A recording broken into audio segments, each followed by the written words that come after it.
Nós vamos conversar com o Dr. José Salomão Schwartzman, que é professor do curso de pós-graduação de distúrbios de desenvolvimento na Universidade Mackenzie.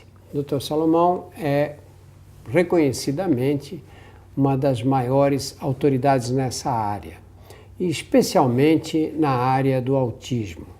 E agora, Salomão, saiu uma estatística do Centro de Controle de Doenças nos Estados Unidos, o CDC, dizendo que nós temos, para cada 68 crianças nascidas, uma tem autismo.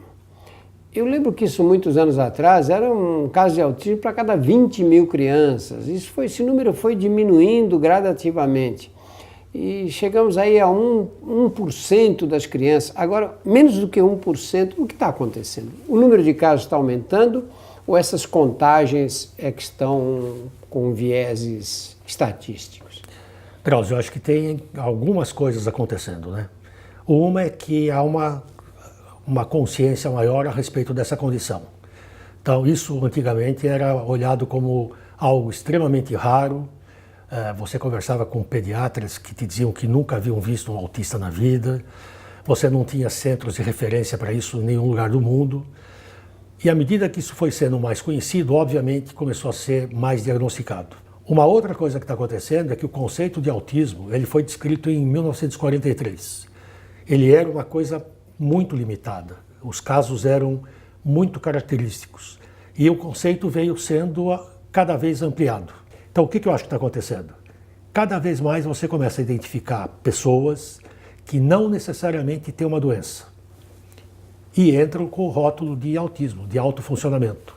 Nesse relatório do CDC, eles identificaram diferenças entre as crianças brancas e as crianças negras e aquelas que eles rotulam de latinos, não é? E acho engraçado porque os latinos não têm cor, não é? Tanto faz se é branco ou negro, eles fazem parte de uma categoria especial. Existe alguma base teórica para essa diferença? Eu não conheço. E diria que aqui no Brasil não existe estudo nesse sentido, até porque a gente não tem mais raça branca e preta, né? Quer dizer, hoje no Brasil isso é uma coisa absolutamente fora da realidade. Quando você faz um trabalho científico hoje, inclusive você nem fala mais em 25% brancos, negros, porque você já não tem mais isso, né? É um problema de graduação, né? Todos nós somos mais ou menos brancos ou mais ou menos negros, né? Salomão, vocês sempre falam que o autismo, como muitas outras patologias em medicina, como os outros distúrbios em medicina, quanto mais cedo você faz o diagnóstico, melhor, porque você pode intervir mais precocemente. E no caso do autismo, o que dificulta esse tipo de intervenção precoce? O que eu te diria? Se você tiver conhecimento a respeito e tiver sensibilidade suficiente, você começa a perceber em bebês por volta de 6, 4 meses que eles têm um comportamento atípico. Com relação ao autismo especificamente, hoje a conduta é, se você suspeita que uma criança possa vir a ter autismo, mas ainda não manifesta claramente, a conduta hoje é começar a tratar, que é totalmente diferente do que quando eu comecei a trabalhar com autismo. Quando eu comecei, a conduta era, existe uma suspeita de que ele seja autista. Volta quando ele tiver 5 anos.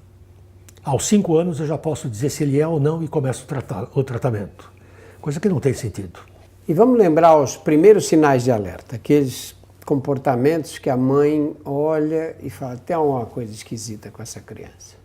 Então, tirando esses sinais mais sutis que você pode perceber numa criança de 6, 8 meses, entre 12 e 18 meses você seguramente tem indicativos interessantes. Do tipo, uma criança entre 12 e 18 meses que não atende de forma sistemática quando é chamada pelo nome e que ouve, esse é um sinal de alerta.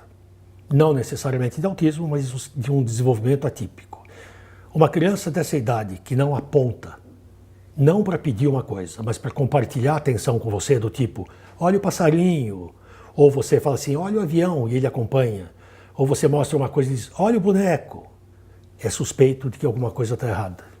Uma criança que prefere ficar no berço, ao ficar no seu colo, que não se sente aninhada no seu colo, ela fica inclusive irritada, que prefere ficar deitadinha, isolada de tudo. muito quieta demais, eu suspeitaria de que alguma coisa não vai bem com essa criança. Crianças que têm comportamentos repetitivos, do tipo balançar na cama, balançar a cabeça, ficar fazendo assim com a mãozinha, exageradamente. Um bebê normal, por volta de 6, 8 meses, faz isso, mas não exageradamente.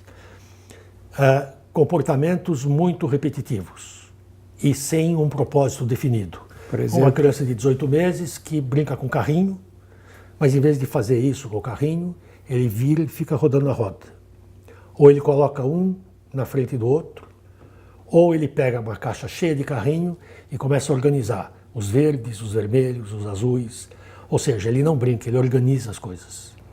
Então, ou um excesso de apego à rotina.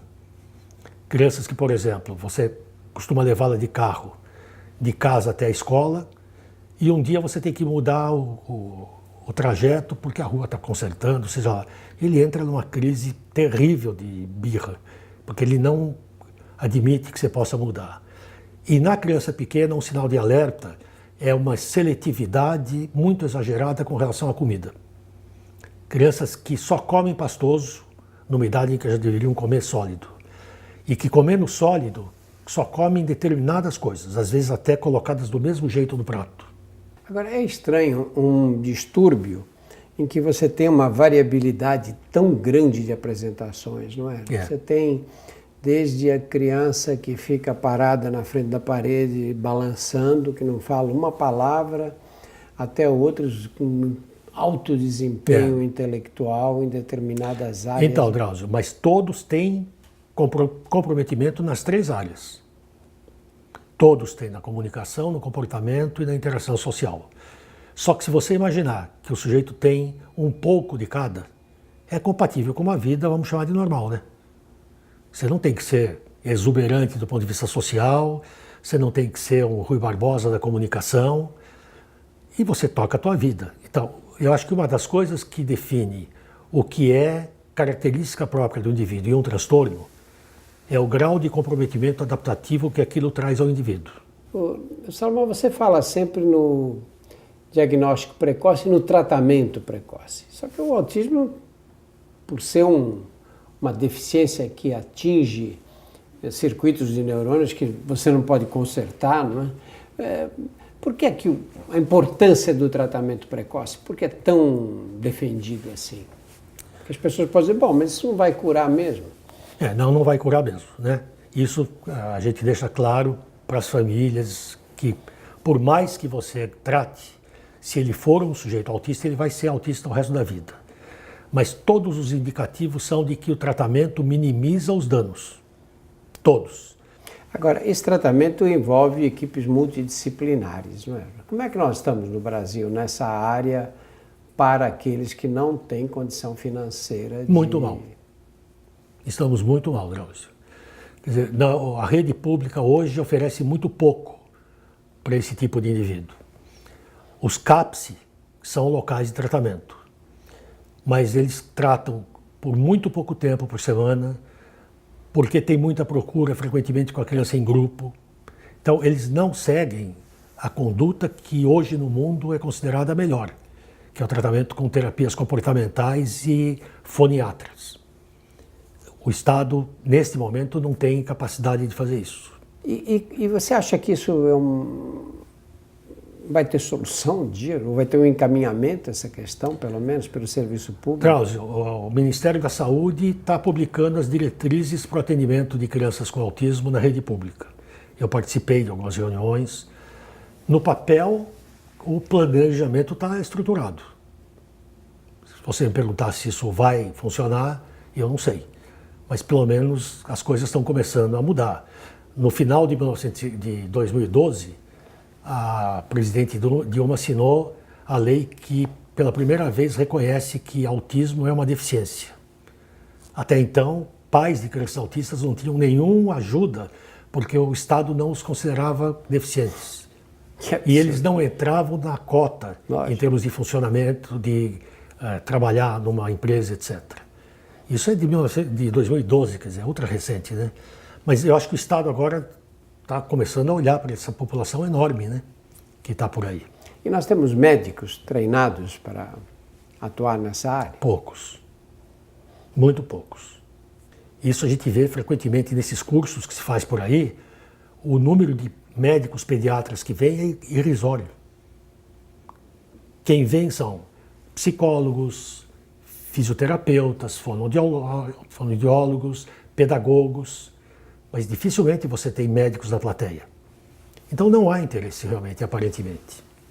Algum medicamento específico para autismo? Não. O que existem são medicamentos sintomáticos.